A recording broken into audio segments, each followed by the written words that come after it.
मगरमच्छ के आंसू क्यों निकलते हैं? क्या वो झूठा शौक मनाता है शिकार को पकड़ने के लिए? एक ऐसा देश जिसकी 27 राजधानी रह चुकी है। शादी में साली जूते क्यों चुराती है? पगड़ी या फिर कटार क्यों? आप इस वीडियो में कुछ ऐसे ही गजब और इंटरेस्टिंग फैक्ट्स जानने वाले हैं, तो वीडियो को एंड तक जरूर देखिएगा। और अगर चैनल पे पहली बार आया तो जल्दी से जाके सब्सक्राइब कर लीजिए ताकि आने वाली वीडियोस की लेटेस्ट नोटिफिकेशन आपको सबसे पहले मिले। तो चलिए वीडियो को स्टार्ट करते हैं। फैक्ट नंबर 10, चेक देने वाले इंसान की अगर मृत्यु हो जाए तो पेमेंट किसको मिलेगी?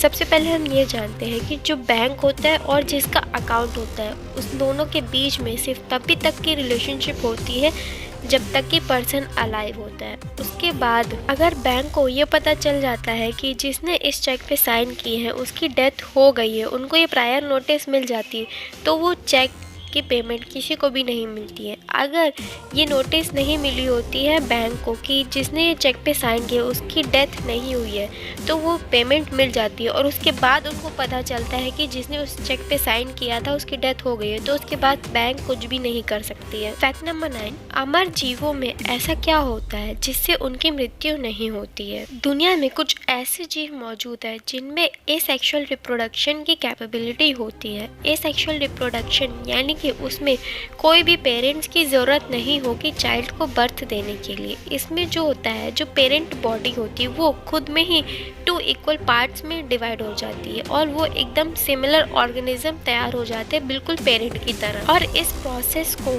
फ्रेगमेंटेशन, बडिंग या फिर रीजनरेशन प्रोसेस कहते हैं। ये प्रोसेस होने के बाद जो ऑर्गेनिज्म में प्रोटोप्लाज्म होता है वो ना ही डिस्ट्रॉय होता है और ना ही वेस्ट होता है, इसीलिए ये जीव इमॉर्टल होते हैं यानी कि अमर होते हैं। कंप्यूटर को रिफ्रेश करने पर एकदम तरोताज़ा क्यों हो जाता है? रिफ्रेश करने के 2 ऑप्शन होते हैं, या तो आप राइट क्लिक करके रिफ्रेश करिए या फिर आप कीबोर्ड से F5 प्रेस करिए। आपको जानकर आश्चर्य होगा कि रिफ्रेश करने से कंप्यूटर फिर से तरोताज़ा नहीं होता, कंप्यूटर की स्पीड भी नहीं बढ़ती है, उसके परफॉर्मेंस पर भी कोई फर्क नहीं पड़ता, लेकिन कंप्यूटर ऑपरेट करने वाला व्यक्ति ज़रूर रिफ्रेश हो जाता है। उसे यह विश्वास होता है कि अब कंप्यूटर पहले से अच्छी परफॉर्मेंस देगा।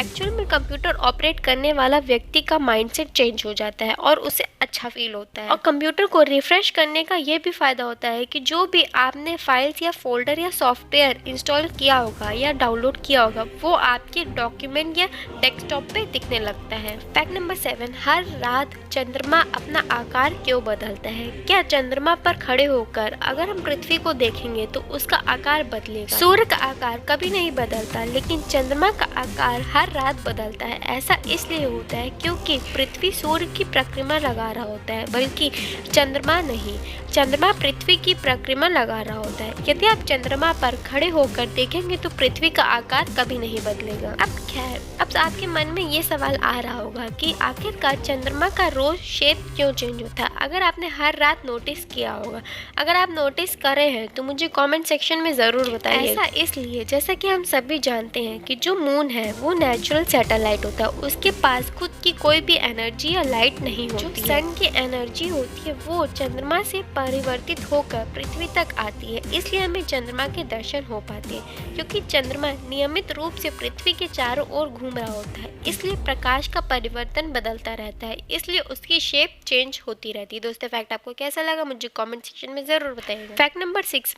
मनुष्य या फिर ज़्यादातर जानवरों की प्यूपिल राउंड होती है यानी कि सर्कुलर, तो फिर बकरी की रेक्टेंगुलर शेप की भगवान ने क्यों बनाई? तो आइए जानते हैं। ऐसा इसलिए क्योंकि मांसाहारी जानवरों के लिए बकरी सबसे स्वादिष्ट शिकार होती है, क्योंकि वह न केवल शाकाहारी होती है बल्कि बकरी अपने भोजन का चुनाव काफ़ी सूझबूझ के साथ करती है, इसलिए उसका मांस काफ़ी ज़्यादा टेस्टी होता है और न्यूट्रिशियस भी। ऐसी स्थिति में उसकी आँखों में जो रेक्टेंगुलर शेप की प्यूपिल होती है उसे दूर छुपे हुए शिकारी को देखने में मदद करती है। बकरियां बिना सिर उठाए आसमान को या फिर पेड़ों पे लगे कोई भी फ्रूट्स को नहीं देख सकती हैं, लेकिन वहीं अपनी रेक्टेंगुलर प्यूपिल से झाड़ियों में छुपे शेर को जरूर देख सकती है। फैक्ट नंबर 5, शादी में साली दूल्हे की पगड़ी या फिर कटार क्यों नहीं चुराती, सिर्फ जूते ही क्यों चुराती? बात कुछ ऐसी है कि पहले बारात लेकर जाना काफी ज्यादा जोखिम भरा काम हुआ करता था,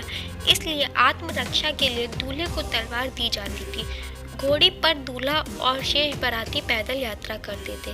तलवार या फिर कटार किसी भी पुरुष का शौर्य माना जाता था। उसकी चोरी यानी कि पुरुष की लापरवाही और उसे लापरवाह घोषित कर दिया जाता। और वहीं हम पगड़ी की बात करें तो पगड़ी का महत्व बताने की आपको हमको कोई जरूरत नहीं। अब आते हैं किसी भी पुरुष की तीसरी सबसे महत्वपूर्ण चीज, जूते या फिर वो पैरों में पहनने वाली चीज उसका व्यवहार प्रदर्शित करती है, परंतु सुरक्षा और सम्मान का प्रतीक नहीं होती है। इसलिए जूते चुराए जाते हैं ताकि अपमान ना हो और रिश्तों में मिठास बनी रहे। फैक्ट नंबर 4, शराब या फिर अल्कोहल कंजम्पशन के बाद लोग लड़खड़ाने क्यों लगते हैं। एम्स के डॉक्टर अमर अफरोज बताते हैं कि एक रिसर्च के अनुसार पता चला है कि शराब की एक घूंट महज 30 सेकंड में दिमाग तक अल्कोहल पहुंचाने के लिए काफ़ी होती है। दिमाग में पहुंचकर यह अल्कोहल उन केमिकल्स और प्रोसेसेस को अफेक्ट जो हमारे माइंड से मैसेजेस लेकर हमारे शरीर के अन्य हिस्सों पर पहुंचाता है।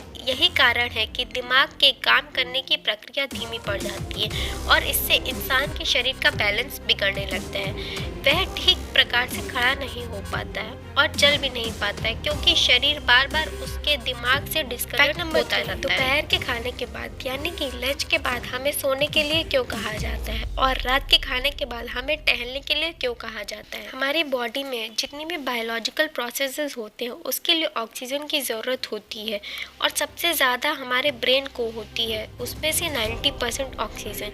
परंतु जब हम खाना खाते हैं तो सारी ऑक्सीजन हमारे खाने को डाइजेस्ट करने में लग जाती है और हमें आलस आने लगता है और कोई भी महत्वपूर्ण काम नहीं कर सकते जिसमें दिमाग की ज़रूरत होती है। इसीलिए हमें दोपहर में सोने के लिए कहा जाता है और रात को खाना खाने के बाद टहलने के लिए इसलिए कहा जाता है क्योंकि खाना खाने के बाद हम 6 से 8 घंटे की नींद तो लेने ही वाले होते हैं क्योंकि उसके बाद हमारे सारे काम खत्म हो जाते हैं। और एक रिसर्च से ये पता चला है कि शाम को सूर्य अस्त के बाद जो डाइजेशन प्रोसेस होता है वो काफ़ी ज़्यादा स्लो हो जाता है। इसलिए अगर हम खाना खाने के बाद रात में टहलने तो हमें थोड़ी एक्स्ट्रा ऑक्सीजन मिल जाती है जो हमारे फूड को डाइजेस्ट करने में हेल्पफुल होती है। दोस्तों मुझे कमेंट सेक्शन में बताइएगा कि रोज़ रात खाने के बाद कौन कौन वॉक पे जाता है। फैक्ट नंबर 2, वैसे तो विश्व के लगभग सभी देशों की राजधानियां बदलती रहती हैं, लेकिन दुनिया में एक ऐसा भी देश है जहां अब तक 27 राजधानियां बदल चुकी है और फिलहाल में 28 शहर तेहरान इस देश की राजधानी है। देश का नाम ईरान है। दोस्तों आपको यह जानकर काफ़ी ज़्यादा हैरानी होगी कि ईरान भी भारत की तरह काफ़ी ज़्यादा प्राचीन देश है और इसका प्राचीन नाम पर्शिया जिसे सरल भाषा में पारस कहा जाता है। और आपको ये जानकर अच्छा लगेगा कि यहाँ के लोग भी सूर्य देवता की पूजा करते और घरों में बड़े बड़े यज्ञ एवं नियमित रूप से हवन भी कराते। फैक्ट नंबर 1, मगरमच्छ के आंसू क्यों निकलते हैं। जब मगरमच्छ के जबड़े में शिकार फंसा होता है और वह उसे चबा रहा होता है तब उसकी आंखों से आंसू निकल रहे होते हैं। दरअसल यह आंसू नहीं होते बल्कि पानी होता है। मगरमच्छ को शिकार करने के लिए काफ़ी ज़्यादा श्रम नहीं करना पड़ता है, लेकिन उसे चबाने और डाइजेस्ट करने में काफ़ी ज़्यादा परिश्रम करना पड़ता है। भोजन के दौरान बार बार हाँफने और फुकारने पर उसकी आंखों से पानी निकलने लगता है। यही पानी मगरमच्छ के आंसू को कहा जाता है। इसका मतलब यह हुआ कि जब कोई व्यक्ति मगरमच्छ के आंसू कहावत का उपयोग करता है तो वह मान लीजिए उसको मगरमच्छ के बारे में कुछ नहीं पता है। तो उससे फैक्ट आपको कैसे लगे मुझे कमेंट सेक्शन में ज़रूर बताइएगा। और हाँ, अगर आप चैनल पे नए हैं तो सब्सक्राइब करना ना भूलिएगा। अगर वीडियो अच्छी लगी तो लाइक शेयर और कमेंट ज़रूर करिएगा। Thanks for watching, bye bye, take care.